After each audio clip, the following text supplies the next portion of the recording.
So Jack M. writes in, he says, "Hey, Zach, I've been a subscriber for the last year, but I finally decided to donate to the Patreon because of your recent podcasts about F1. Thank you so much. I really appreciate that. And I'm glad you like the content, by the way." He says, "I'm super happy that you've now decided to cover this sport, as I'm also an American living on the West Coast, San Francisco, and there really isn't much talk of the sport here. Last week you said you weren't into sim racing, but I think I can change your mind. It's universally accepted that sim racing is not real racing. Not even professional esports racers try to claim that. The reason why sim racing is so popular is because anybody can race in it. I'm not sure if you've noticed, but 99% of F1 drivers come from extremely rich families. Guys like Lewis Hamilton are a rare exception. You can play sports like basketball and football in your backyard. However, sim racing is the closest most fans ever will get to driving an F1 car. Imagine never being able to play your favorite sport. Yeah, there's karting, but it's expensive and takes a whole day to do, as I'm sure you found out.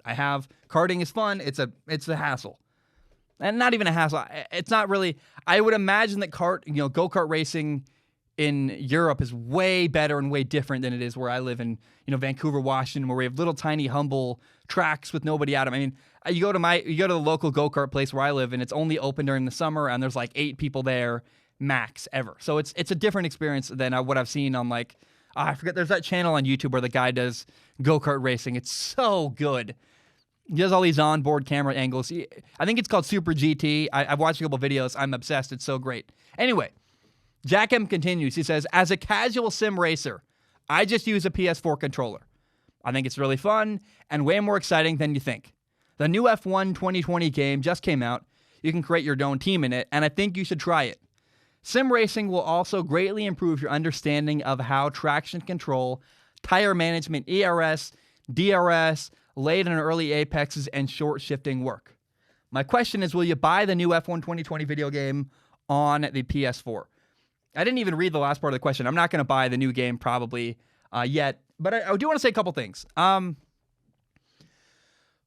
Jack, thank you so much for writing in. I really appreciate your support on Patreon. I got a lot to unpack there. I'm not a fan of watching sim racing. That's what I meant when I talked about that.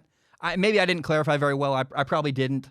During Corona's peak in Europe, when everything was shut down and nothing could happen, there was a lot of sim racing Grand Prix on TV. I kept watching them.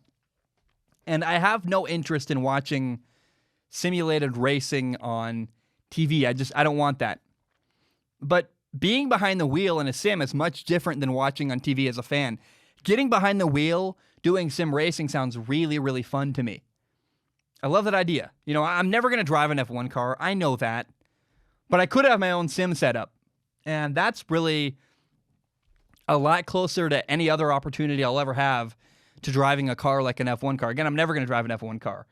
But I will say, if I ever have the money and the space to build a cool racing setup, I will. I think it'd be really fun to have a simulated racing setup with, I've seen the really good, if I did, I'd want to do it right, with a really good chair and an awesome steering wheel that's probably built into the wall with 3 monitors around me. Basically build a car you sit in. I'd love to do that if I ever have the money and the space to make that happen. It's probably the only way I really want to do it. I don't want to do it cheap where you're on a pedal that moves and slides around as you push on it, or I've seen those crappy steering wheels that are mounted on just a table. It doesn't look good. I'd want to do it the right way and really build it up.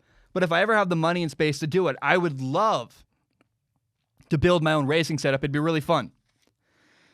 Now, that's not in the cards anytime soon. I think we'll talk about that in a minute. But Jack, the thought of driving in a simulated race environment sounds really, really fun. But I want to be clear. My problem with sim racing is people were selling it like it was Formula One. I went on TV and there were people doing simulated racing with coverage, and it's just the F1 video game, but with commentators and real drivers. And this is weird and doesn't work for me. I'm as a fan, I don't want to watch that. I think that makes sense a lot. But again, if I ever have the money and space, I'm going to build I would love to experience driving a car like that and learn about DRS, learn about traction control. And I know how apexes work. I've done it with go-karting, but it's way different. I want to really learn how to do it. I want to play the Forza games with a real proper wall-mounted control. I think it'd be really fun, like a real simulated racing setup. So I'm all in. Again, if I ever have the money and ever have the space, I would love to build a racing setup. Just right now, it's nowhere close for me. I make a lot less than I think people realize. Yeah, I'm very frugal. I am really careful and deliberate with my money, but I don't have the funds to build a cool setup like that. I don't even have the space to do it anyway.